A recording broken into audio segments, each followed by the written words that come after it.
ఈరోజు Bible study కొరకు ప్రత్యేకమైన సమయం కొరకు దేవునికి వందనాలు చెల్లిద్దాం. ప్రార్థన ద్వారా ఒక బైబిల్ స్టడీ ప్రారంభించుకుందాం. పరిశుద్ధుడు అయిన పరలోకపు తండ్రి, వాక్యము సత్యము జీవమైన యేసయ్యా మీకు వందనాలు, స్తోత్రాలు, కృతజ్ఞతాస్తుతులు చెల్లిస్తున్నాము. ప్రభా, ఈ దినం కూడా మీరు మాతో మాట్లాడమని, ఎల్లప్పుడూ మీరు మాతో మాట్లాడుతున్నందుకు కృతజ్ఞతలు చెల్లిస్తున్నాము. లేఖనాలు పరిశోధిస్తుండగా ఆత్మ ప్రత్యక్షత అనుగ్రహించండి తండ్రి. మీరు మాతో మాట్లాడి మహిమ పొందమని నజరేయుడైన యేసుక్రీస్తుని నీ నామములో ప్రార్థిస్తున్నాము తండ్రి. ఆమేన్. గత కొన్ని రోజులుగా మనము ప్రకటన గ్రంథము 22వ అధ్యాయం ధ్యానిస్తున్నాం. 22వ అధ్యాయం 5 భాగాలుగా చేసి మనం ధ్యానిస్తున్నాం. మొదటిది the new heaven and new earth.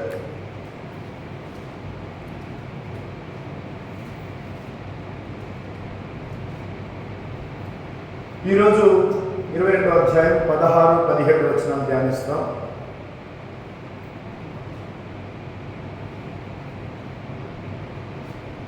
Revelation 21 and 22 chapters. మొదటి భాగం ద న్యూ హెవెన్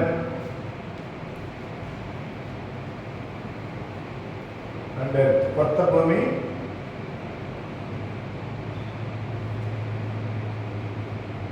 కొత్త ఆకాశం. 21వ అధ్యాయం మొదటి 2 వచనాలు. రెండవది the new people of God, దేవుని నూతనమైన ప్రజలు. 3 నుండి 8 వచనాలు. మూడవ భాగము ద న్యూ జెరూసలేం.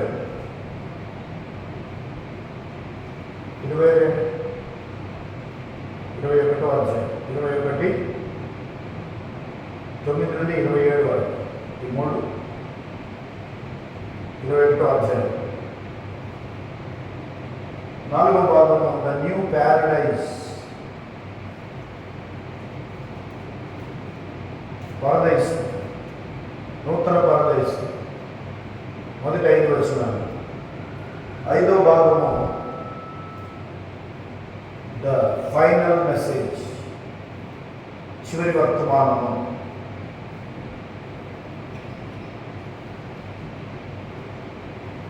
6 నుండి 21 వచనాలు. ఇందులో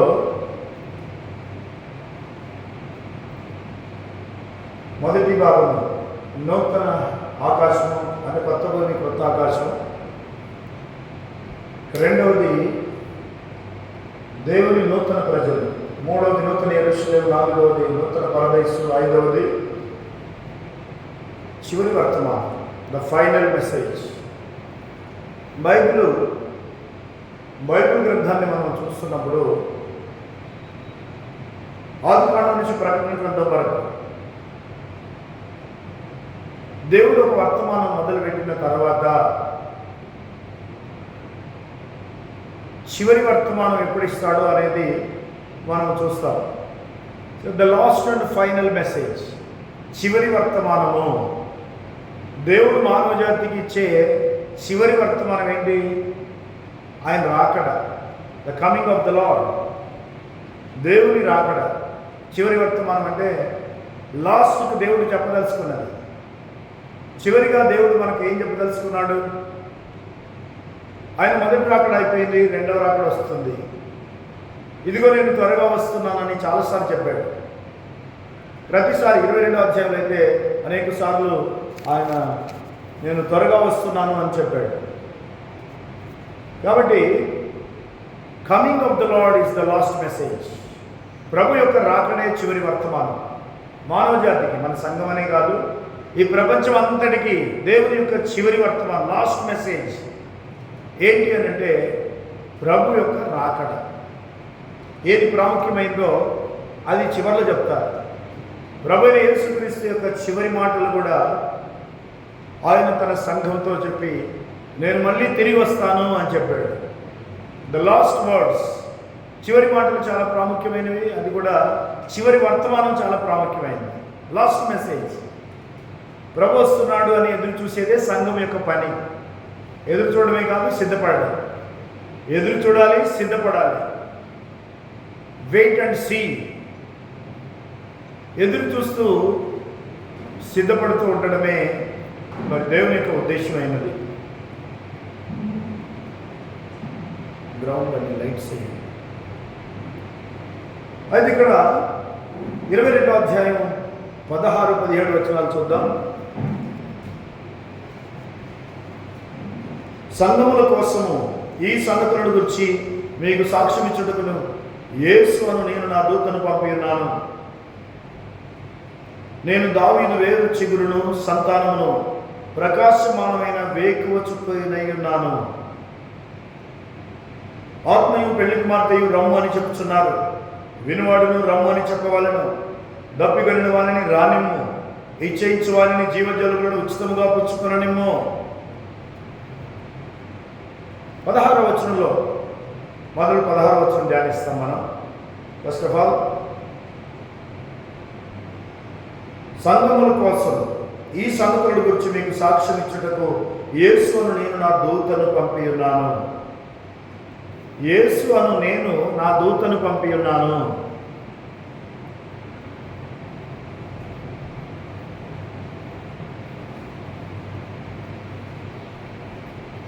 ఇరవై 22వ అధ్యాయం చాలా ప్రాముఖ్యమైనది.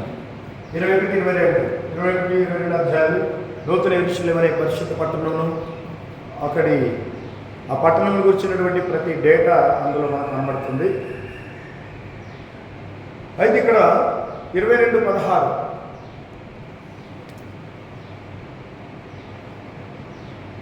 16-17 వచనాలు కాబట్టి 22:16 వచనం.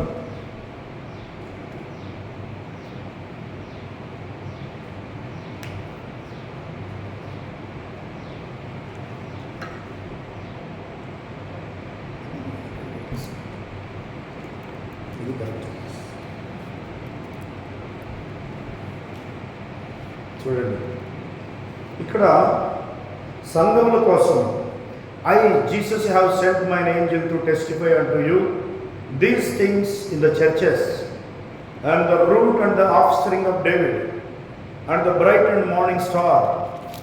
నేను ప్రభువైన యేసుక్రీస్తు తన యొక్క పరిచయాన్ని మనకి ఇక్కడ చూపిస్తున్నాడు. పరిచయం, ఆయన ఏమని పరిచయం చేసుకుంటున్నాడో చూడండి. సంఘముల కోసం నేను నా దూతను పంపి ఉన్నాను. I have sent mine angel to testify unto you these things in the churches. యేసుక్రీస్తుని గురించి, ఆయన ఉద్దేశములు, ఆయన ప్రణాళికల గురించి, మరి దేవుని యొక్క ఉద్దేశాలన్నీ సంఘానికి తెలియజేయాలి. Church must know the will of God.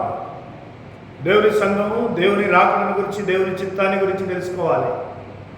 భూమి మీద చాలా సంఘాలు ఉన్నాయి, అయినా దేవుని చిత్తాన్ని తెలుసుకునే వాళ్ళు చాలా తక్కువ మంది.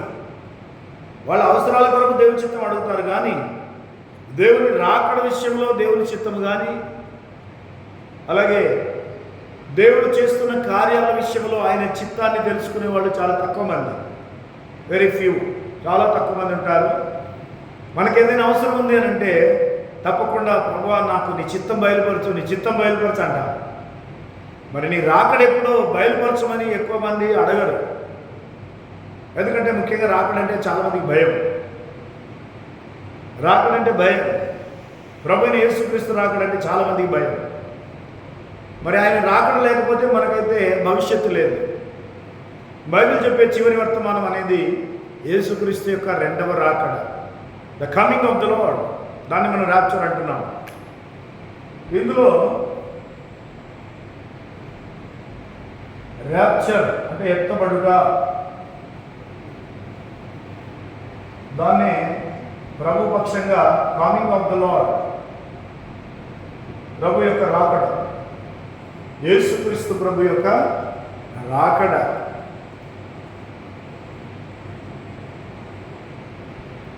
First coming, second coming, third coming, మూడు ఉన్నాయి. మొదటి రాకడ, రెండవ రాకడ, మూడవ రాకడ.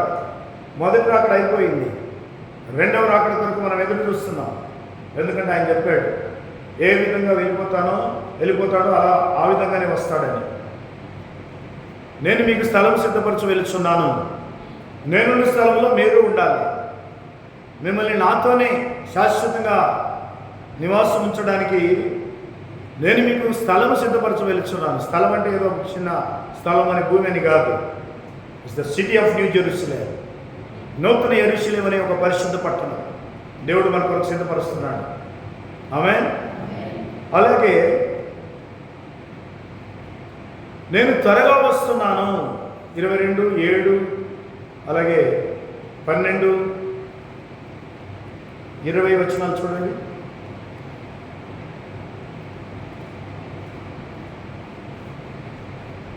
22:7, 22:12, 22:20.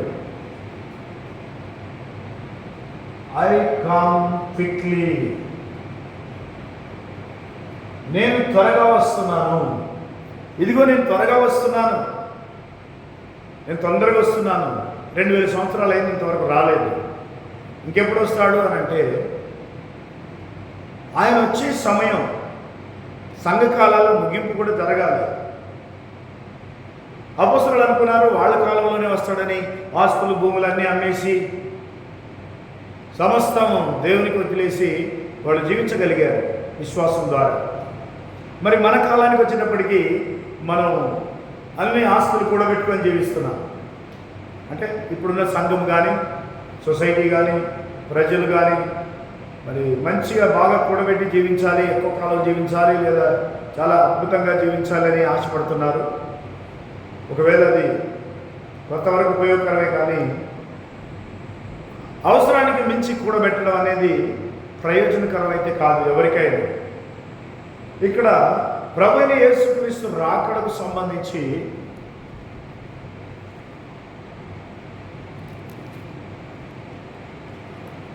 ఇదిగో నేను త్వరగా వస్తున్నాను, ఐ కమ్ క్విక్లీ.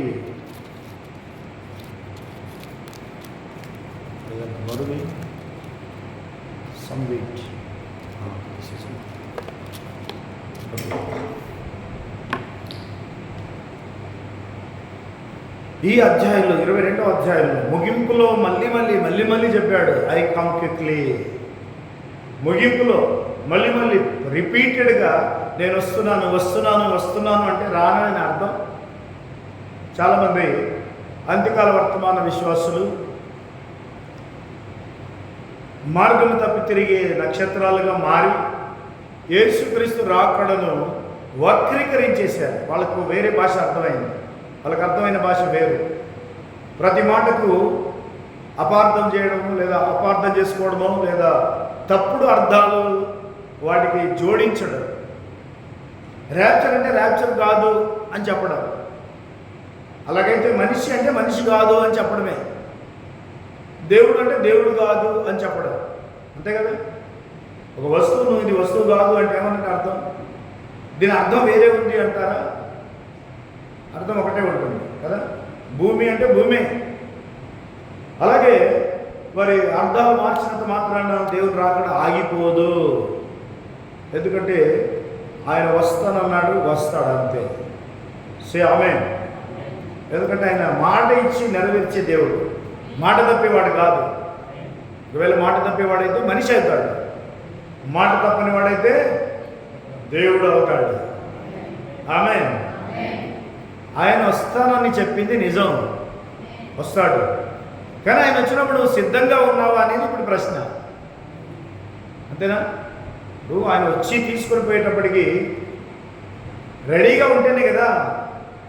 పెళ్ళిళ్ళలో సందర్భాల్లో ఏం చెప్తాం, ఇంకా పెళ్లికి మాత్రం రెడీ కాలేదు, కొంచెం ఆగండి అంటారు. Braid is not ready.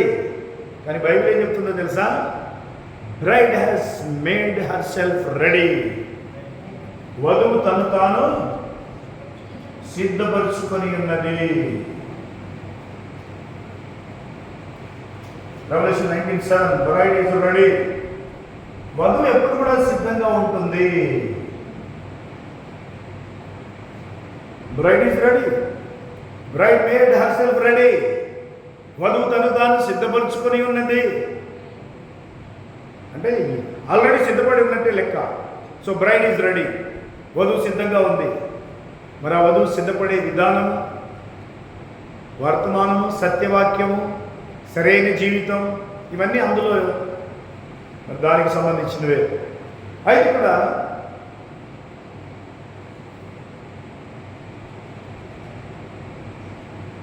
The time is at hand. 10వ వచనం ఒకసారి చూడండి. ప్రకటన 22:10లో గతంలో మనం ధ్యానించిన వాక్య భాగమే. మరియు అతడు నాతో ఇలాగ చెప్పాను, ఈ గ్రంథమందున్న ప్రవచన వాక్యములకు ముద్ర వేయవలదు, కాలము సమీపమై ఉన్నది. కాలము సమీపమై ఉన్నది, నేను వస్తున్నాను. ఐ కమ్ క్విక్లీ, నేను త్వరగా వస్తున్నాను. కాలము సమీపమై ఉన్నది, the time is at hand. అన్నీ ఈ అధ్యాయంలో చెప్పాడు. కాలం సమీపమైంది, నేను త్వరగా వస్తున్నాను. ఈ భూమి మీద అందరికంటే అన్నిటికంటే ముఖ్యమైనది ప్రభు యొక్క రాకడ. తెలుసుకోవాల్సిందంతా ఏమీ లేదు. లోకంలో చదువు, జ్ఞానం అవన్నీ ఏమంటే జీరో అంటే నా ఉద్దేశం బతుకు తెరువు కొరకు చదివే అక్కర్లేదు. ఎన్నో మార్గాలు ఉన్నాయి. దేవుడు ఆదిలో వ్యవసాయం మొదలుపెట్టాడు. సరే, ఈరోజు ఎడ్యుకేషన్ ఇదంతా డెవలప్ అయింది, దాంట్లో మనం ఏం కాదనలేము. కానీ ముఖ్యమైనది దేవుని రాకడ కొరకు సిద్ధపడటమే. ఆమె చెప్పొచ్చు మీరు, ఎందుకంటే మీరు ఇక్కడ రెడీగా లైవ్ ఉన్నారు కాబట్టి మీరు ఆమె చెప్పొచ్చు, ఏదైనా చెప్పొచ్చు. I have sent my angel for the churches. 16వ వచనంలో ఏమంటున్నాడు చూద్దాం. 22:16.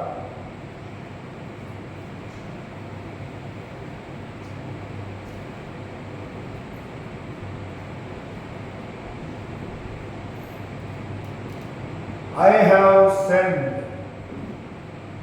my angel. దేని కొరకు? ఫర్ ద చర్చెస్, సంఘముల కోసమని సాక్ష్యం ఇవ్వడానికి నేను నా వధువును పంపి ఉన్నాను. నేను నా దూతను పంపి ఉన్నాను. దూత, మెసెంజర్. నేను నా దూతను పంపించాను. 16వ వచనం అదే. సంఘముల కోసం ఈ సంగతుల గురించి మీకు సాక్ష్యం ఇచ్చుటకు. ఈ సంగతులు అంటే 22 అధ్యాయాలు మొత్తం, లేదా సంఘకాలాలు, 7 సంఘకాలాలు. ఎందుకంటే మనం గమనిస్తే ప్రకటన 2-3 అధ్యాయాలు, 7 చర్చ్ ఏజెస్, 7 సంఘకాలములు. 4వ అధ్యాయం ఎత్తబడుట.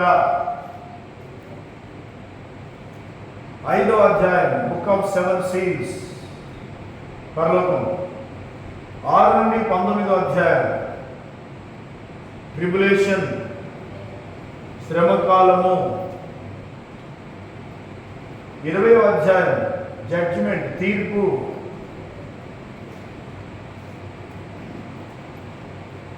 21-22 అధ్యాయాలు నిత్యత్వము, పరలోక పట్టణం, eternity, city of new Jerusalem. ఇది 22 అధ్యాయాల మీద ఉన్నటువంటి అవగాహన. అందులో 22 అధ్యాయాలు ఏముందో టూకీగా, సింపుల్గా మనం తెలుసుకోవడం. మొదటి అధ్యాయం యేసుక్రీస్తు యొక్క ప్రత్యక్షత, రెవల్యూషన్ ఆఫ్ జీసస్ క్రైస్ట్. మొదటి అధ్యాయం రెవల్యూషన్ ఆఫ్ జీసస్ క్రైస్ట్.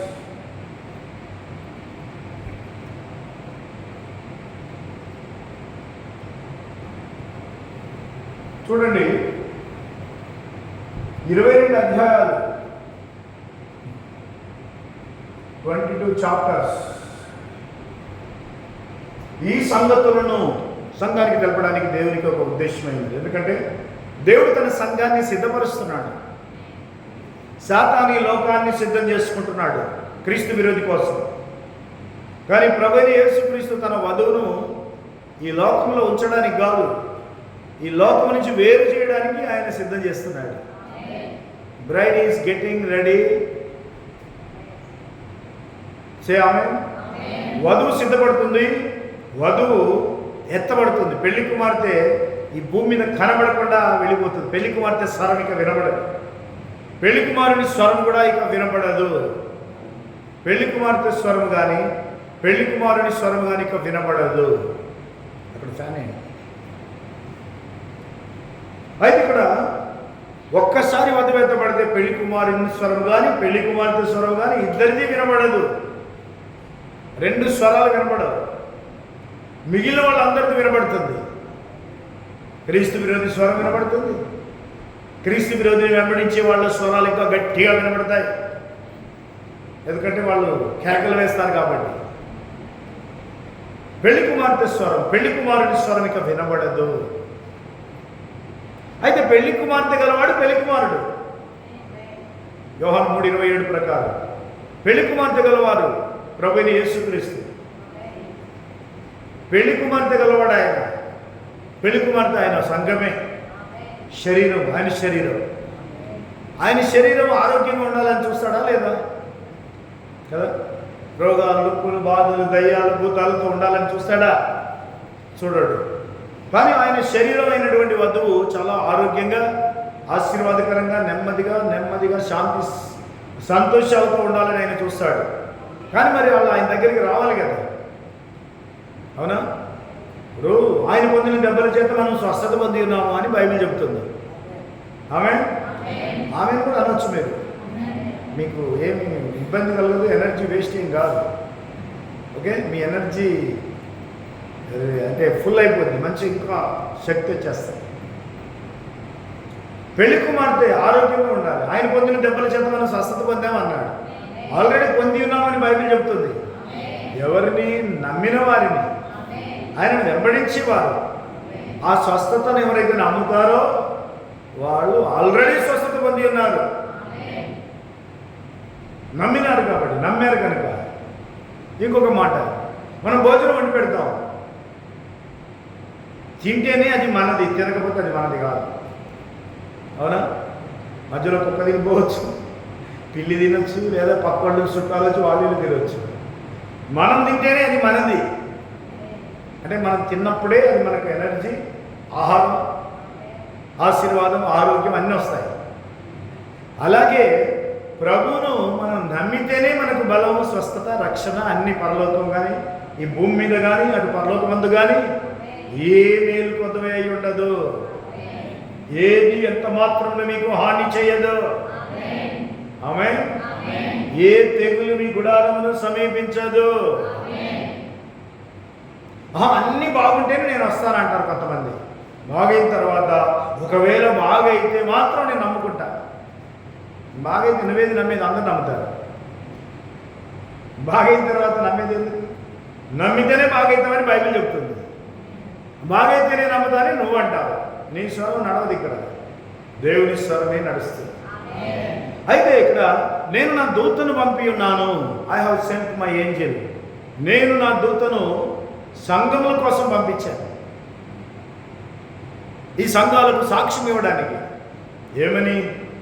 యేసుక్రీస్తు వస్తున్నాడు, మీరు సిద్ధంగా ఉండండి అని 7 సంఘకాలాలు 7 దూతల్ని పంపాడు. మీరు సిద్ధపడండి అని. ప్రతి సంఘకాలానికి ఒక దూత, ఒక వర్తమానికుడు. ఎందుకంటే ఆత్మ చెప్పుచున్నమాట చెవి గలవాడు వినుగాక. కాబట్టి ప్రతి సంఘకాలంలో ఆత్మ చెప్పే మాట ఉంది. చెవి గలవాడు వినాల్సిందే. చెవులుంటే వినబడతాయి. చెవులు లేకపోతే మాత్రం వినబడవు కదా. చెవులు ఉన్నాయి, మీకు అందరికీ ఉన్నాయి కాబట్టి ఇప్పుడు వినగలిగారు. వినగలిగే చెవులు కావాలి. వాక్యం వినగలిగే చెవి కావాలి. కొంతమంది వాక్యం వింటూనే స్వస్థత పొందుతారు. చాలామంది అలా స్వస్థత పొందే వాళ్ళు ఉన్నారు. వాక్యము ఆశగా శ్రద్ధగా ఎవరైతే వింటారో వాళ్ళకి ఎవ్వరు ప్రార్థనలు కూడా చేయాల్సిన పని లేదు. దేవుడి నుంచి డైరెక్ట్ స్వస్థత పొందుకుంటారు వాళ్ళు. అందులో అనుమానమే లేదు. ఇక్కడ నేను నా దూతను పంపి ఉన్నాను అన్నాడు. మరి ఈ దూత 22వ అధ్యాయం 9వ వచనం కూడా చూద్దాం. Verse number 9.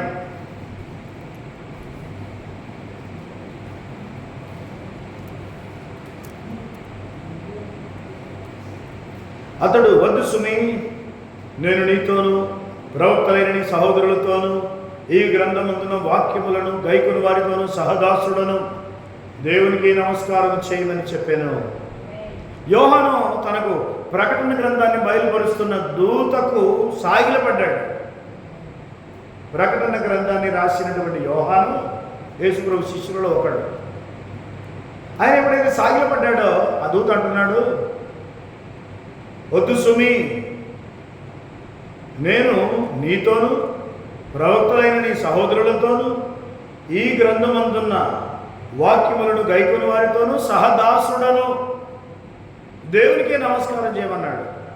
అంటే ప్రవక్తలలో ఒకడు, వన్ ఆఫ్ ద ప్రాఫిట్స్ అన్నమాట. ఆమేన్. నేను ఒక దూతను అన్నాడు. దూతనంటే పరలోకపు దూతని కాదు దాని అర్థం. ప్రకటన 1:1 ఆ విషయం మనకు రాయబడింది.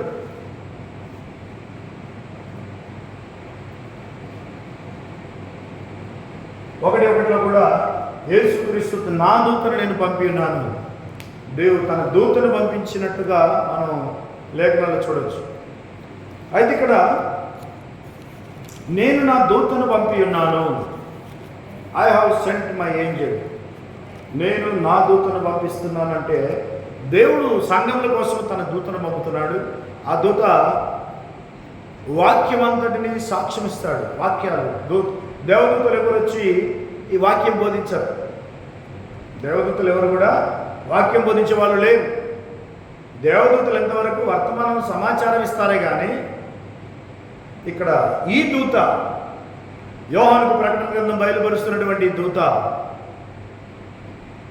సంఘముల కోసం, చూసారా, ప్రతి సంఘకాలం కోసం వర్తమానం ఒక సాక్ష్యం, వాక్యమును సాక్ష్యమును అందించడానికి వచ్చినటువంటి దూత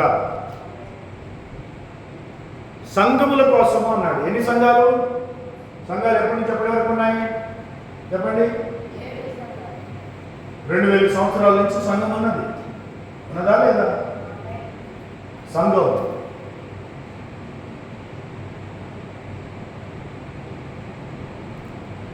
ఈ సంఘ చరిత్ర ఎంత? 2022 ప్లస్ ఇయర్స్, 2022 సంవత్సరాలు అయింది. 22 అయింది, మీకు బాగానే గుర్తు.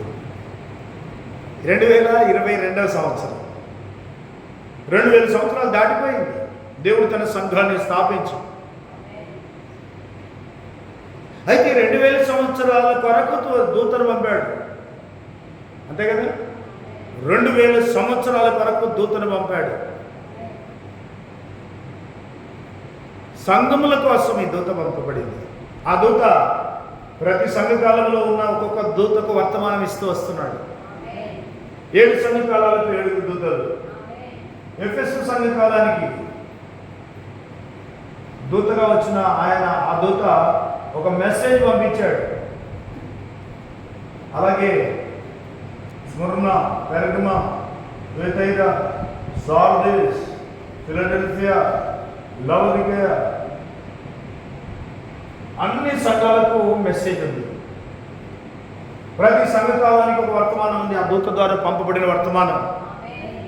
నేను నా దూతను పంపి ఉన్నాను, అతడు సాక్ష్యం ఇస్తాడు. ఆ దూత ఏమంటున్నాడు? అయ్యో మీరందరూ దేవునికి నమస్కారం చేయాలయ్యా, నాకు కాదు, దేవుని ఆరాధించాలి. నేను ఈ సాక్ష్యం ఇవ్వడానికి వచ్చాను అంతే తప్ప నాకు మీరు నమస్కారం చేయొద్దు, సాగిలపడద్దు. దేవునికి నమస్కారం చేయము అంటే దేవుణ్ణి ఆరాధించమని చెప్పాడు ఆ దూత. ఆ దూత ప్రవక్తలలో ఒకడు అన్నాడు. ఆ దూత చెప్పే విషయాలన్నీ కూడా ముగించబడతాయి. రెవల్యూషన్ 10:7, ప్రకటన 10:7 మనకు తెలుసు. మరి ఆ దూత 7వ దూత పలుకు దినములలో, 7th ఏంజెల్, రెవల్యూషన్ 10:7లో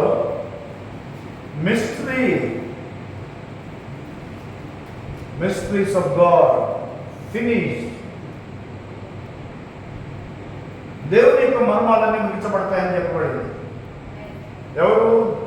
ప్రకటన 10:7 7వ దూత ద్వారా మాత్రమే. ఓన్లీ 7th ఏంజెల్, 7వ దూత వస్తే కానీ ఈ సంగతులన్నీ, సాక్ష్యం ఇచ్చిన సంగతులన్నీ వాటికి మర్మమంతా ముగించబడుతుంది అన్నాడు. కాబట్టి ఇక్కడ 16వ అధ్యాయంలో 2 విషయాలు ఉన్నాయి. మీరు బాగా గమనించండి. 2 వ్యక్తులు ఉన్నారు. ఆ 2 వ్యక్తులు బయటికి తీసుకురండి. సంఘముల కోసము ఈ సంగతుల గురించి మీకు సాక్ష్యం ఇచ్చుటకు యేసు అను నేను నా దూతను పంపి ఉన్నాను. ఎంతమంది ఉన్నారు అక్కడ? 2. యేసు అను నేను నా దూత.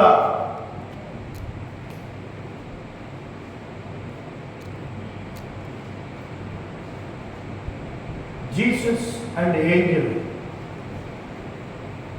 అంతేనా? మీరు ఊ అని కూడా అనకపోతే నేను ఆ అని కూడా అనలేను. అనండి, అనండి, పర్వాలేదు, ఒక మాట పలకండి. ఇది ప్రసంగం కాదు, ఇది బైబిల్ స్టడీ. మీకు డౌట్స్ కూడా అడగచ్చు మధ్యలో. తెలుసా ఆ విషయం? మీకు తెలుసు. మీకు డౌట్స్ వస్తే వెంటనే అడగాలి, లేదా మౌనం ఉండదలుచుకుంటే ఉండొచ్చు, కానీ ఆమెనంటే ఇంకా మంచిది.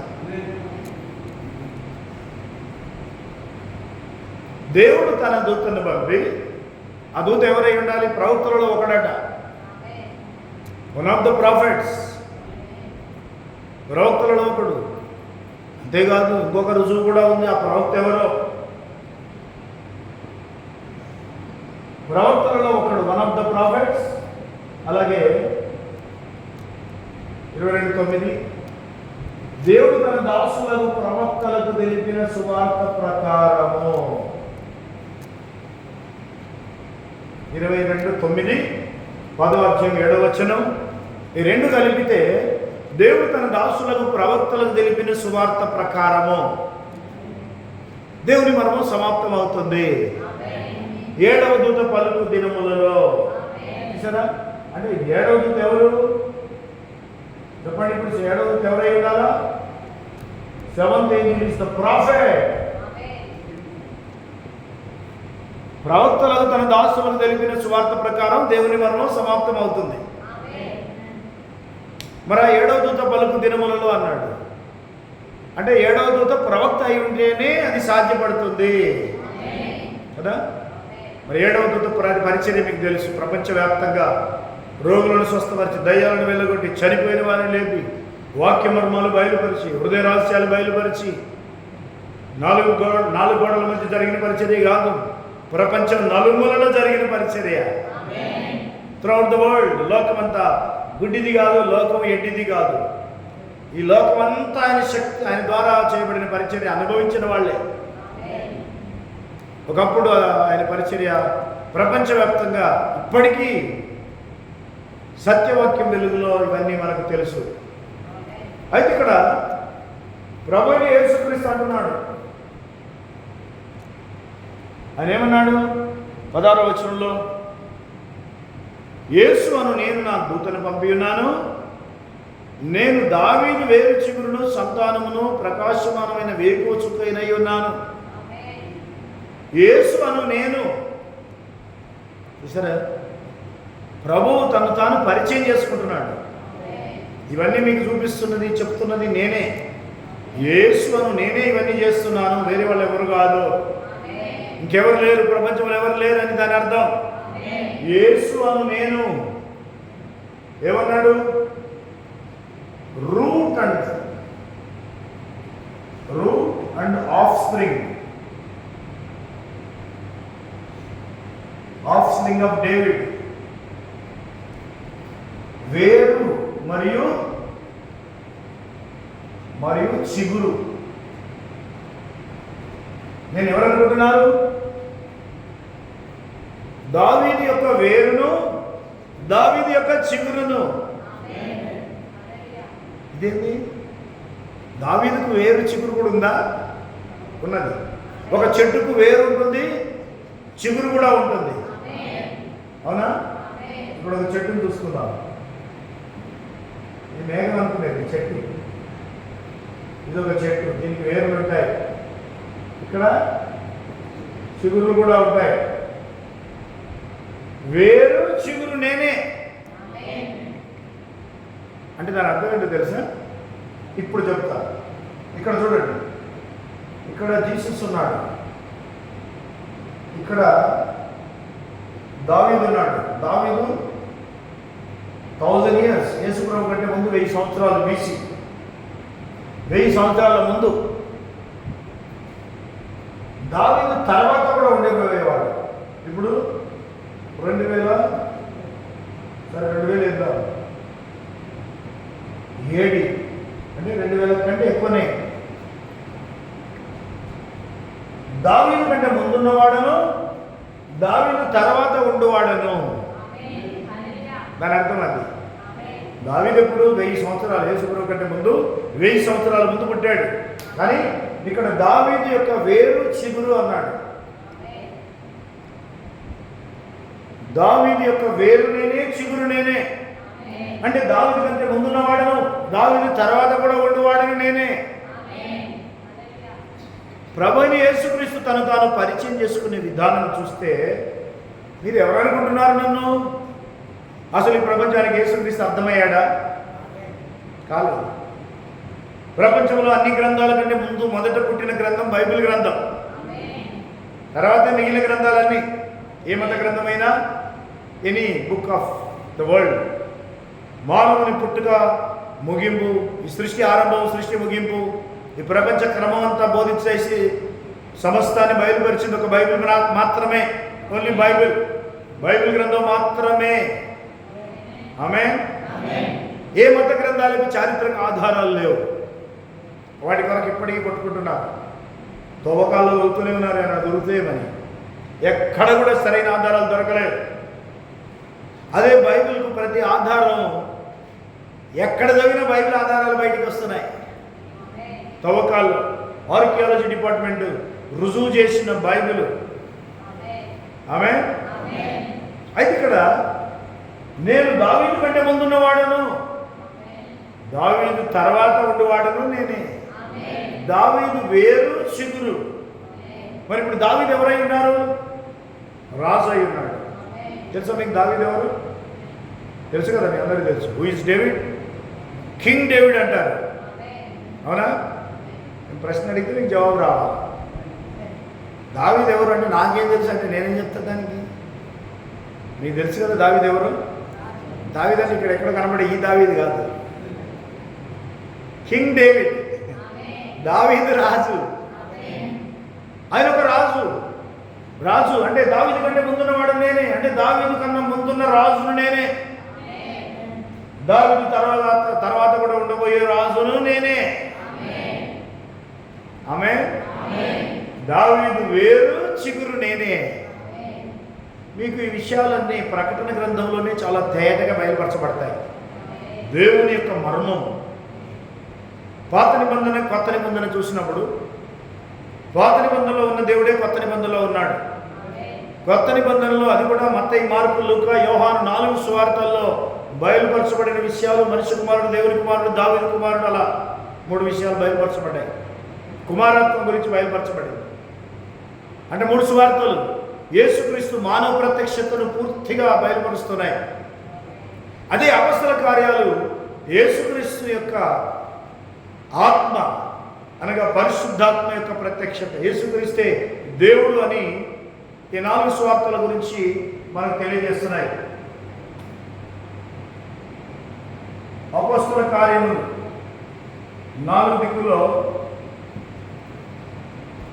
మత్తయి, మార్కు, లూకా, యోహాను ఇవి దాటి వస్తే యేసుక్రీస్తు కనబడతాడు.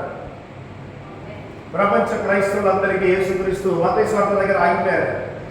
తండ్రి, కుమారుడు, పరిశుద్ధాత్మని కుమారుని దగ్గరే ఉంచారు, కానీ ఆయనను ఆ 3 ఒక్కడే అని వాళ్ళు గుర్తుపట్టలేకపోతున్నారు. 3 ప్రత్యక్షతలు ఒక్క దేవునివి అని వాళ్ళు తెలుసుకోలేకపోతున్నారు. అయితే నేను దావీదు వేరు, చిగురును అంటే అర్థం ఏంటి? పాత నిబంధనలో ఉన్నది కూడా నేనే అని దాని అర్థం. అంతే కదా, దావీదు కంటే ముందున్నవాడు నేనే.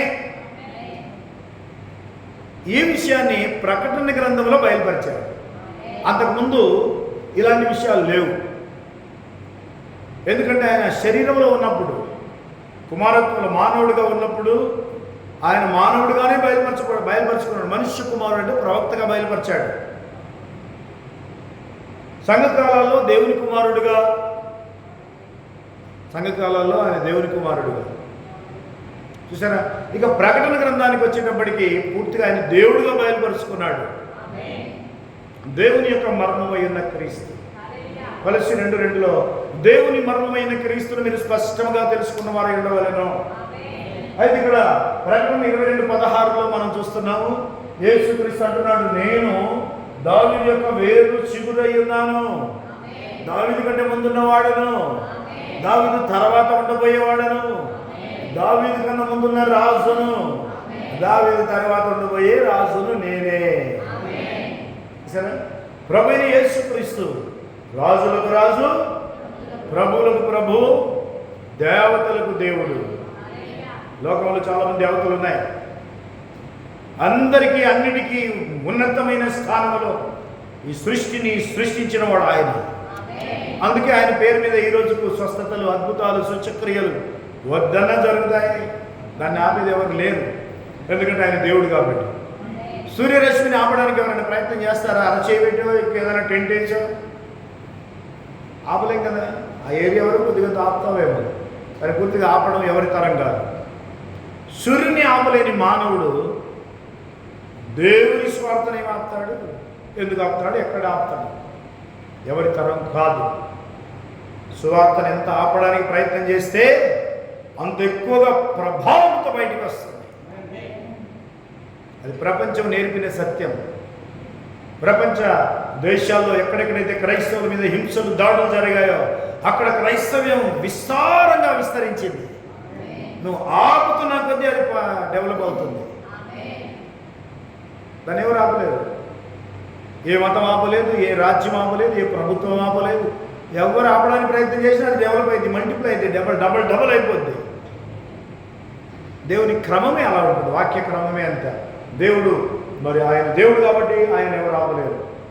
ఇంకొక మాట అన్నాడు, నేను 16వ వచనంలో 2వ భాగమైంది, దావీదు వేరు చిగురును సంతానమును అలాగే ప్రకాశమానమైన వేకువ చుక్కైన ఉన్నాను, బ్రైట్ అండ్ మార్నింగ్ స్టార్.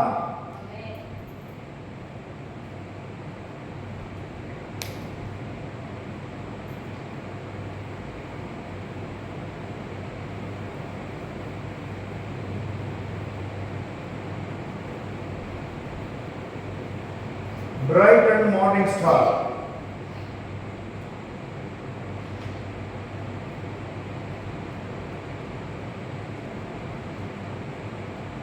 ప్రకాశమానమైన వేకువ చుక్క.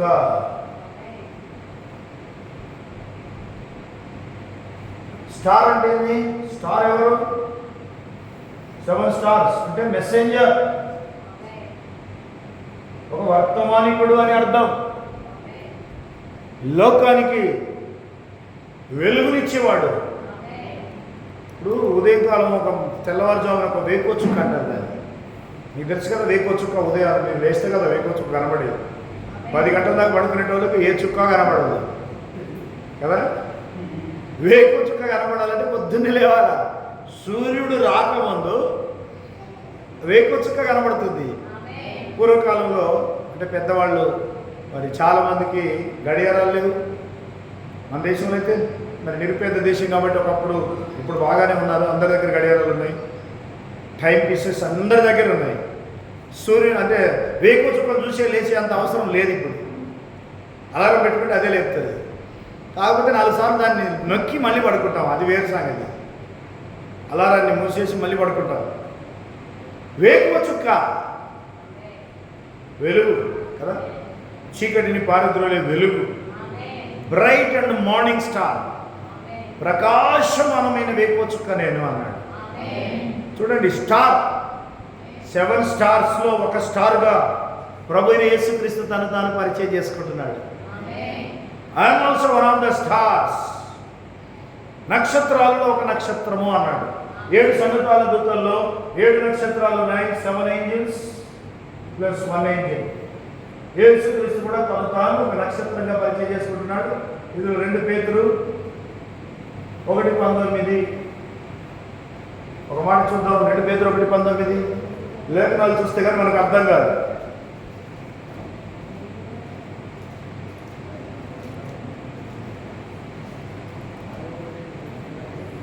మరియు ఇంతకంటే స్థిరమైన ప్రవచన వాక్యం మనకున్నది.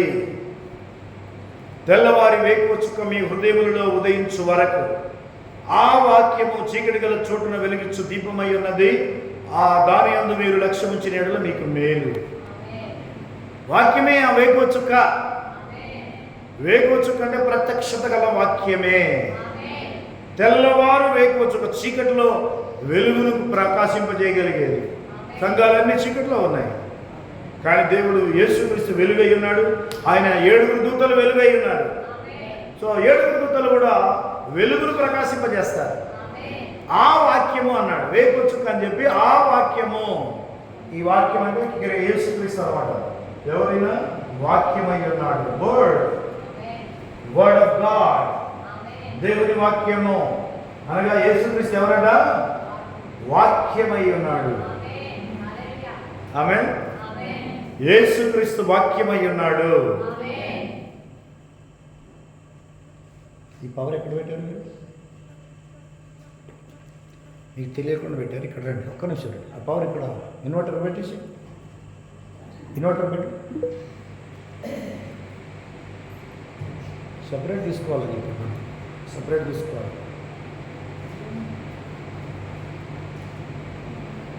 ఈ పవర్ ఇక్కడ పెట్టకూడదు, కింద పెట్టాలి. యాక్చువల్గా దానికి ఇంకోటి తీసుకొని పెట్టి దాంట్లో ఇది పెట్టాలి. తీయక ఇప్పుడు తీయదు. పవర్ వచ్చింది కాబట్టి ఓకే. నేను గమనించలేదు, వీళ్ళకి తెలియదు కదా.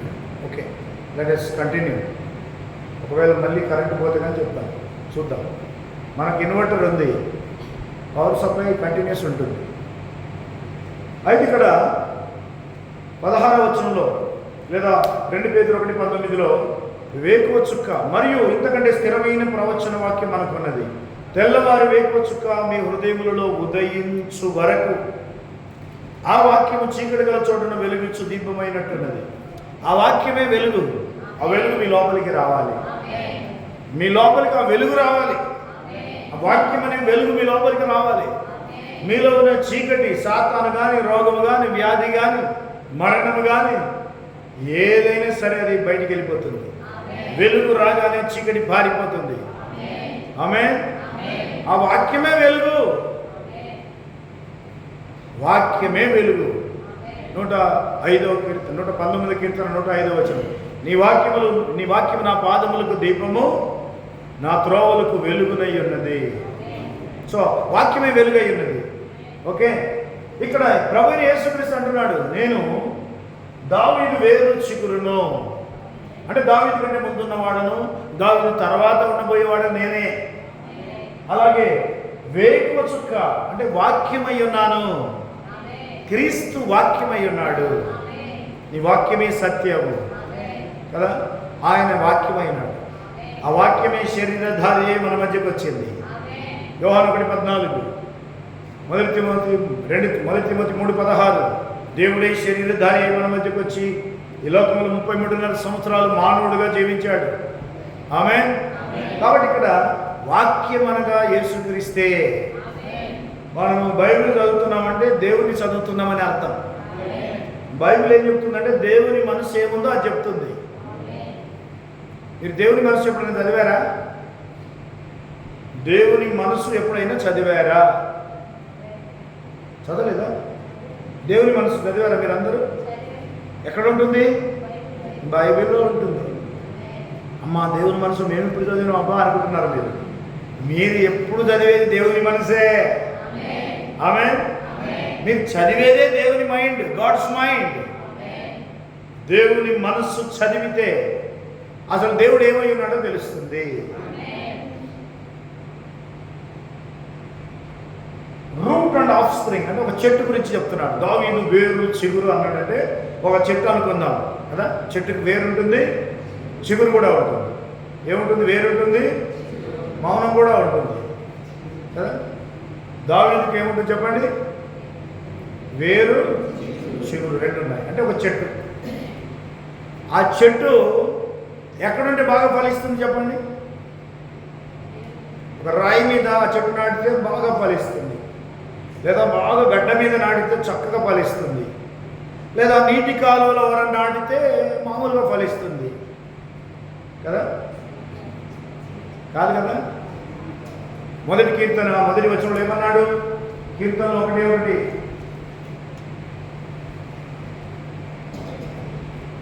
నీటి కాలువలో వరం నాటబడిన చెట్టు ఫలిస్తుంది. అంతేనా? ఒక నీటి కాలువ దగ్గర ఒక చెట్టుని ఎక్కడి నుంచో చెట్టు వీక్కొచ్చి నాటామనుకోండి, అది ఎలా ఉంటుంది? పచ్చగా ఉంటుంది. ఇంతకుముందు వర్షాలు పడకముందు ఈ చెట్లన్నీ బాగా వాడిపోయి ఉండేవి. వర్షాలు పడిన తర్వాత వాటిని ఎవరు ఆపలేరు, ఇక పచ్చగా నిగనిగలాడుతున్నాయి. ఆమె అలాగే నీటి కాలువలో నాటబడిన చెట్టు పచ్చగా నిగనిగలాడుతుంది. ఒక చెట్టును వీక్కొచ్చి ఎక్కడ పడితే అక్కడ నాటితే అది ఫలించదు కదా? ఒక చెట్టుని పెరికి నీటి కాలువలో వరం నాటితే మాత్రం చక్కగా, ఇక్కడ కాలువ పోతుందండి, ఇక్కడ ఒక చెట్టు, పెద్ద చెట్టు, ఈ చెట్టుకు వేర్లన్నీ నీటి పక్కనే ఫుల్ వాటర్, నీటి కాలువల వరం నాటబడిన చెట్టు ఇది. ఆకులు, కాయలు, ఫలాలు వాటి కాలమంది వస్తాయి. వస్తాయా? వస్తాయా? వద్దన్నా వస్తాయి. నువ్వు ఆపలేవు దాన్ని ఫలించే విధానాన్ని. అలాగే ఎక్కడో ఉన్న ఒక సంఘ శాఖల్లో ఉన్న చెట్టు, ఒక అన్యజనులలో ఉన్న చెట్టుని తెచ్చి యేసుక్రీస్తు అనే నీటి కాలువ దగ్గర నాటితే మామూలుగా ఫలించదు అది. ఆమె అంతే. ఒక చెట్టును పెరికి ఈరోజు దేవుడు మనల్ని సంఘ శాఖలో నుంచి లాక్కొచ్చి నీరు లేని చోట, అది ఎండిన ఎడారి భూమి వంటిది సంఘ శాఖల పరిస్థితి. ఎనీ చర్చ్, వాక్యం లేని సంఘాలు అవి. యేసుక్రీస్తు పేరు వాడుకుంటారే తప్ప ఆయన ఉద్దేశాన్ని మాత్రం పక్క పెట్టేస్తారు. వాళ్ళ సొంత ఉద్దేశాలు నెరవేరుతాయి. అయితే మనము దేవుని యొక్క వాక్యం నెరవేర్చేటప్పుడు ఎక్కడి నుంచో నాటబడి, అంటే పెరటి వేయబడి ఇట్లా నీటి కాలువల ఓరను నాటబడిన చెట్టులాగా ఉంటే మాత్రం దేవుడు కోరిన విధంగా ఫలిస్తాం. ఆమేన్. దేవుడు కోరిన విధంగా మనం ఫలించడం జరుగుతుంది. దేవునికి మహిమ కలుగును గాక. నీటి కాలువల ఓర నాటబడిన చెట్టు, మరి మనం సంఘ శాఖల నుంచి దేవుడు మనల్ని పెరికి లేదా అన్ని జనుల నుంచి తీసుకొచ్చాడు. అక్కడెక్కడో వాడిపోతున్న చెట్టును తెచ్చి యేసుక్రీస్తు అనే సత్యవాక్యం అనే వర్తమానం అనే నీటి కాలువ ఓరను నాటాడు. ఆమె చెప్పండి. ఇప్పుడు మనము వాక్యము, క్రీస్తు వాక్యం అయినాడు. ఈ నీళ్ళని, ఈ వాక్యం అంతా ఈ చెట్టు లోపలికి వచ్చేస్తుంది. మనమే ఆ చెట్టు. దేవుడు మనల్ని అలా పెంచి పోషిస్తున్నాడు. నీటి కాలువలో వారు నాటబడిన చెట్టు వలె ఉన్నాం మనం. మనల్ని మనం హెచ్చించుకోవడం అని కాదు దాని అర్థం. దేవుడు మనల్ని సత్యవాక్యపు ఆ నీటి, ఆ ప్రవాహము అక్కడ నాటాడు. సత్యవాక్యం అనే నీటి కాలువ. ఎందుకంటే సత్యవాక్యం ఎవరు కాదు, యేసుక్రీస్తే. ఆ వాక్యము సత్యమై ఉండాలి. వాక్యము సత్యమై ఉండాలి. సత్యవాక్యమే మనల్ని కన్నది. సత్యవాక్యం వలన ఆయన మనలను కనెను. కాబట్టి సత్యవాక్యం లేకపోతే మనం పుట్టినట్టు కూడా కాదు. సంఘ శాఖలన్నీ అసత్యవాక్యమే. అన్ని జనులందరూ అసత్యంలో ఉన్నారు. ఆ విషయం మనం పట్టించుకోనే పనే లేదు. అంటే మనం అన్ని జనులందరూ దేవుడు లేని ప్రజలై ఉన్నారు. వాళ్ళు దేవుని ఆరాధించినా వాళ్ళకు నిజమైన దేవుడు అందలేదు, దొరకలేదు. ఏది పడితే అది దొరుకుతుంది వాళ్ళకు, కానీ నిజమైన దేవుడు అందరికీ దొరకలేదు. ఆయన ఎవరిని దొరికించుకుంటాడో వాళ్ళకు దొరుకుతాడు ఆయన. మనం వెతికితే దొరికేవాడు కాదు ఆయన. ఆయనే మనల్ని వెతికి పట్టుకుంటున్నాడు. సే ఆమేన్. ఏదో కారణాలు ఏదైనా సరే ఆయన దగ్గరికి వచ్చేటట్టు చేయడమే ఆయన పని. మనల్ని దేవుడు అనగా ప్రభువైన యేసుక్రీస్తు తన యొద్దకు వచ్చేటట్టుగా ఏర్పాటు చేశాడు. దేవునికి స్తోత్రం కలుగును గాక. హల్లెలూయా. అయితే ఇప్పుడు ఇక్కడ బ్రైట్ అండ్ మార్నింగ్ స్టార్, ఇవన్నీ మనకు బయలుపరుస్తున్నది ఎవరు అని అంటే యేసుక్రీస్తు. తన దూతను పంపి ఆ దూత ద్వారా మనకు అందిస్తున్నాడు. ఆ దూత ఏలియా ఆత్మ పరిచర్య చేసినటువంటి దూత. అంటే ఏలియా ఆత్మ 7 సంఘకాలాలలో ఏడుగురు వర్తమానికులు ఉన్నారు. అందరికీ ఆ వర్తమానం అందించింది ఆ దూతనే. ఏ దూత అయితే యోహానుకు బయలుపరుస్తున్నాడో అదే దూత 7వ దూతగా బయలుపరచబడుతున్నాడు. 7th Angel. మనకు ఆ విషయాన్ని లేఖనాల్లో చూడొచ్చు. అయితే ప్రవక్త అంటున్నాడు, Jesus identifies himself with the messengers. ఆయన కూడా ఒక నక్షత్రం లాగా తాను ఒక వర్తమానికుడిగా బయలుపరుచుకుంటున్నాడు. ఎందుకంటే మార్నింగ్ స్టార్ అన్నాడు, వేకువ చుక్క అన్నాడు కదా. బ్రైట్ అండ్ మార్నింగ్ స్టార్, ఒక నక్షత్రం లాగా బయలుపరుచుకుంటున్నాడు 7 నక్షత్రాలతో పాటు. ఎందుకంటే మనకు బైబిల్లో నక్షత్రాల గురించి చాలా రాయబడింది. అపోస్తలులు ఎంతమంది?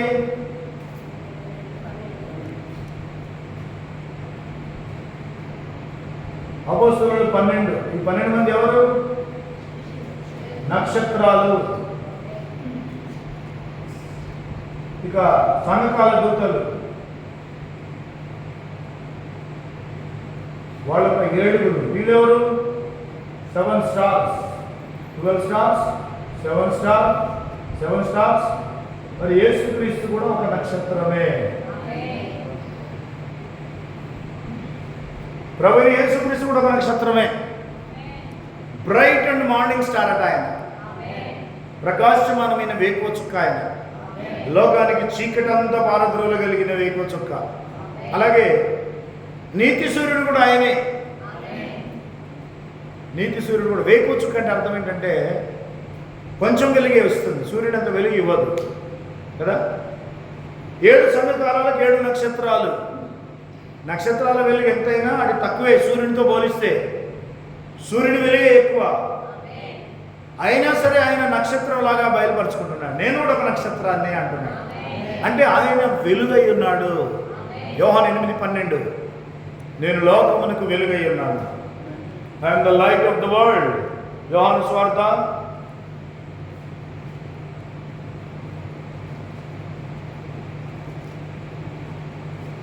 8వ అధ్యాయం. మరలా యేసు, నేను లోకమునకు వెలుగును, నన్ను వెంబడించేవాడు చీకటిలో నడవక జీవపు వెలుగు కలిగి ఉండునని వారితో చెప్పాను.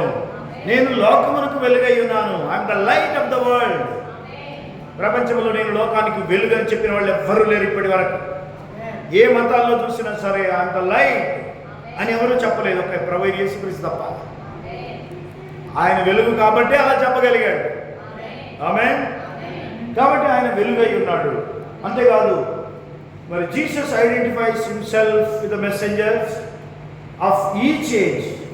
This word revolution brings the elect of God out of the world into the full union with Christ. మరి యేసుక్రీస్తు తాను ఒక నక్షత్రంగా బయలుపరుచుకునే ఉద్దేశం ఏంటో తెలుసా? 7 సంఘకాల దూతలు ఉన్నారు. ప్రతి సంఘకాలంలో కూడా ఆయన తాను ఒక్కొక్క దూత ద్వారా బయలుపరుచుకున్నాడు కదా, 7 నక్షత్రాల ద్వారా. దేనికోసం అంటే లోకంలో నుంచి వధువును బయటికి తీసి ఆ వధువుతో ఐక్యం అవడానికి, క్రీస్తుతో వధువు ఐక్యపరచబడడానికి ఈ ప్రత్యక్షత మనకు ఉపయోగపడుతుంది. సో ప్రత్యక్షత గల ఈ వాక్యము యేసుక్రీస్తుతో మనల్ని ఐక్యపరుస్తుంది, వాక్యపు వధువుగా మారుస్తుంది. ఎందుకంటే మన వాక్య మర్మం, వాక్య ప్రత్యక్షత, వాక్య బయలుపాటు దేవుడు ఎవరికి ఇస్తున్నాడో, ఏ సంఘకాలంలోనైనా బయలుపాటు ఉంది. కానీ దాన్ని పొందుకున్న వాళ్ళు కొంతమంది ఉంటారు. కొందరు నమ్ముతారు, కొందరు నమ్మరు. నమ్మినా నమ్మకపోయినా దేవుడు తన పని తాను జరిగించుకుంటూ వెళ్తాడు. కాబట్టి ఈ సంఘకాలానికి 7వ సంఘకాలం ఇది, లౌకిక సంఘకాలం. గొప్ప వాక్యము వెలుగు వచ్చింది. అన్ని సరి చేసుకుంటూ వస్తున్నటువంటి వాక్యం ఇది. లోపము లేని వాక్యం, సత్యవాక్యం అని అందుకే పిలువబడుతుంది. దీని కొరకు దేవుడు మనల్ని సిద్ధపరిచాడు. సత్యవాక్యపు వెలుగు. ఆమేన్.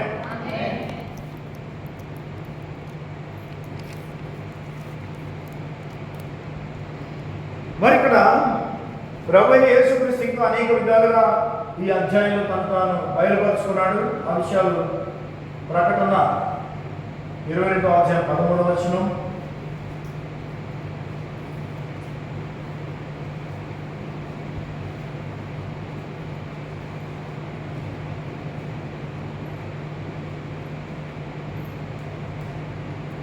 22:13, 22:16 చూసారా?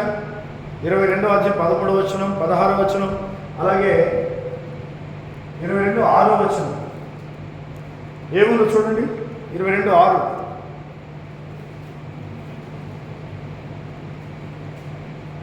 మరియు ఆ దూత ఇలాగ నాతో చెప్పాను, ఈ మాటలు నమ్మకమును సత్యమునై ఉన్నవి.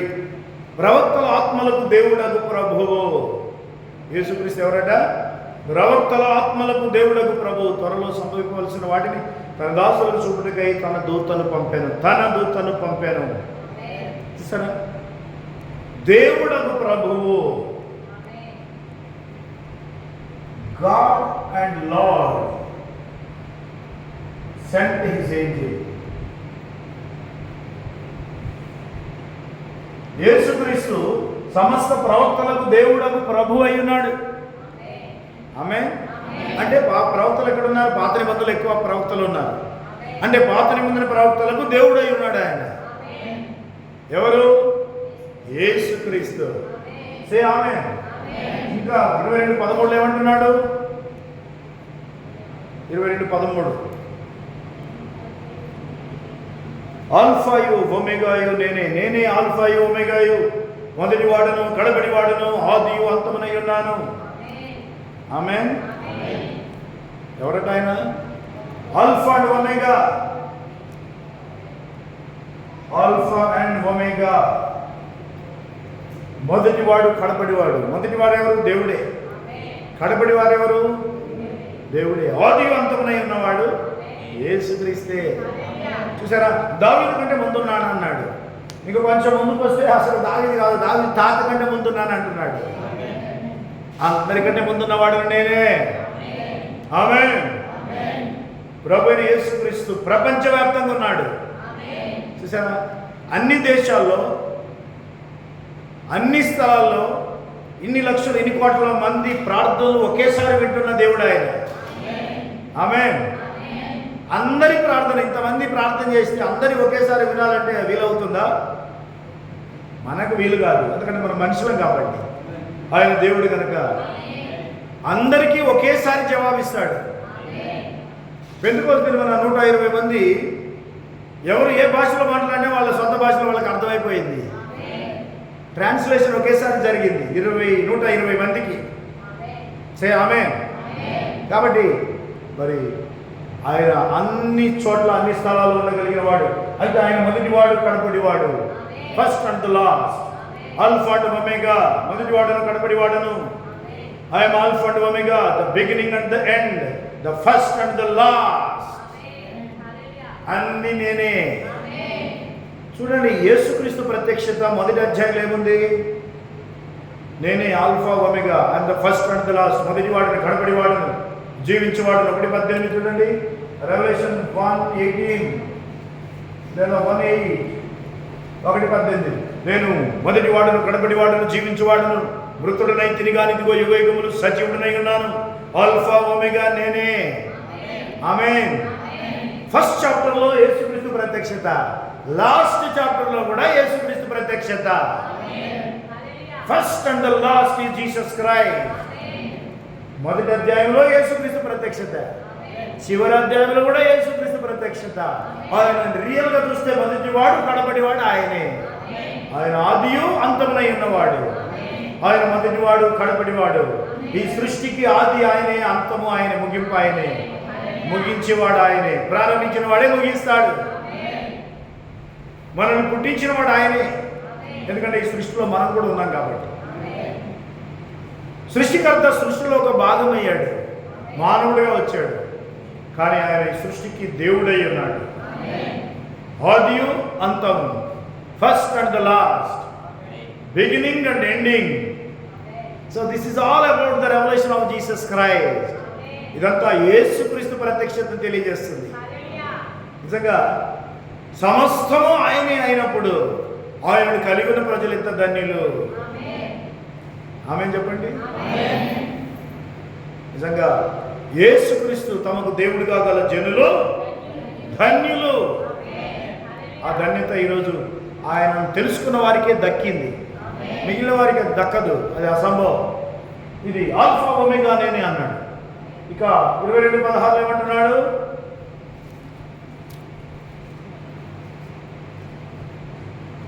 ఇప్పటిదాకా చదివిందాక యేసు అను నేను నా దూతను పంపి ఉన్నాను. నేను దావీదు వేరు చిగురును సంతానమును ప్రకాశమానమైన వేకువ చుక్కైనై ఉన్నాను. దావీదు వేరు చిగురు, ప్రకాశమానమైన వేకువ చుక్క అంటే నీకు ప్రత్యక్షత ఇచ్చేవాడును, వాక్యం ఇచ్చేవాడును. ఆ వాక్యమే నేను అంటున్నాడు. నేనే ఆ వాక్యం అయ్యున్నాను. ఇక్కడ చూడండి 2 పేతురు 1:19. ఇది ఎవరు అంటే వాక్యము, వెలుగు. యేసుక్రీస్తు వాక్యమైనాడు, యేసుక్రీస్తు వెలుగయ్యున్నాడు. దావీదు కంటే ముందున్నవాడు, దావీదు తర్వాత ఉన్నవాడు, ఆది అంతమై ఉన్నవాడు. ఇదంతా యేసుక్రీస్తు ప్రత్యక్షతను తెలియజేస్తుంది. ఆయన ఎవరై ఉన్నారు, ఆయన ఎవరు అసలు ఇంత తేటగా ఆయన 4 స్వార్థల్లో కూడా బయలుపరచుకోలేదు. ఒక ప్రకటన గ్రంథంలోనే యేసుక్రీస్తు మర్మం బట్టబయలు చేయబడింది. ఇవి మన సొంత మాటలు కావు, బైబిల్ రికార్డ్స్ ఇవి కదా. యేసుక్రీస్తు నేనే అన్నాడు, మేమే అనలేదు. ఒకటికంటే ఎక్కువ చెప్పలేదు, ఒకటికంటే ఎక్కువ కాదు. నేను అంటే ఎంతమంది? మొదటి వాడను కడపడి వాడను అంటే ఎంతమంది? ఇద్దరు కదా. మొదటివాడు కడపడివాడు అన్నాడు, ఇద్దరు కదా. ఇద్దరా ఒకడా? చూసారా, చాలా మంది మొదటివాడు అన్నాడు, కడపడివాడు అన్నాడు. మరి ఇద్దరు ఉన్నారుగా. ఈ పెన్ను ఉంది, ఇటువైపు ఉంది, ఇటువైపు కూడా ఉంది. అంటే ఇవి రెండా? కాదు కదా. ఈ బాక్స్ ఉంది, ఇటువైపు ఉంది, మరి ఇటువైపు కూడా ఉంది. ఇటొకటి ఇటొకటి రెండా? దాని అర్థాలు మారిస్తే ఇలా ఉంటుంది. చాలామంది క్రైస్తవులు ఇలాంటి అర్థాలు మార్చేశారు. ఇక 3వది, ఇటు 4వది. 4 ఇది, ఒకటి కాదు. ఆ మాట వస్తే 5, 6 ఇది అవుతాయా? ఒకటి కంటే ఎక్కువ అవుతుందా ఇది? ఇది ప్రపంచానికి అర్థమైంది. దేవుడు అంటే ఇన్ని దిక్కులో ఉన్నాడు. ఇవన్నీ దేవుళ్ళే, చాలా దేవుళ్ళు ఉన్నాయి. ఇదంతా ఒక్క దేవుడే. అంటే ఈ డబ్బా దేవుడు కాదు, దేవుని గురించి చెప్తున్నా. కాబట్టి యేసుక్రీస్తు ప్రత్యక్షత మనకు తెలిస్తే, దైవత్వమును గురించిన మర్మము మనకు అర్థమైతే మనం రక్షణ పొందినట్టే. ఎందుకంటే ఆయన తన యందు భయభక్తులు గల వారికి ఆయన మర్మం బయలుపరుస్తాడని రాయబడి. కాబట్టి ఇక్కడ మనం ఇంకా చాలా విషయాలు తెలుసుకోవాల్సి ఉంది. మనకు సమయం అయిపోయింది. మీకు తెలుసా, 1 అవర్ అయిపోయింది ఇప్పటికీ. కానీ మీరు ఇప్పుడు ఇక్కడ లేరు, అక్కడ ఉన్నారు. Amen. Root and offspring of David. దేవుడు తన దూతను పంపాడు. 22:6 అన్నాడు, గాడ్ సెంట్ హిస్ ఏంజెల్ అన్నాడు. ఇక్కడ ఏమన్నాడు? గాడ్, దేవుడు అన్నాడు. ఇక్కడ ఏమన్నాడు? 2:13లో నేను మరి ఆల్ఫా ఒమేగా నేనే అన్నాడు. 16వ వచనంకి వచ్చేటప్పటికి I Jesus cent my Angel అన్నాడు. ఇక్కడేమో దేవుడు పంపాడు అన్నాడు, దేవుడైన ప్రభువు దూతను పంపాడు అన్నాడు. ఇక్కడేమో ప్రభు యేసుక్రీస్తు నేనే నా దూతను పంపాను అంటున్నాడు. అంటే ఇక్కడ చెప్పినవాడు ఇక్కడ చెప్పినవాడు మళ్ళీ ఒక్కడే చెప్పాడు ఆ మాట. Is God the lord and Jesus. Jesus is God and the lord. యేసుక్రీస్తు ప్రభువు మరియు దేవుడై ఉన్నాడు. ఆయన మర్మం తెలుసుకోగలిగితే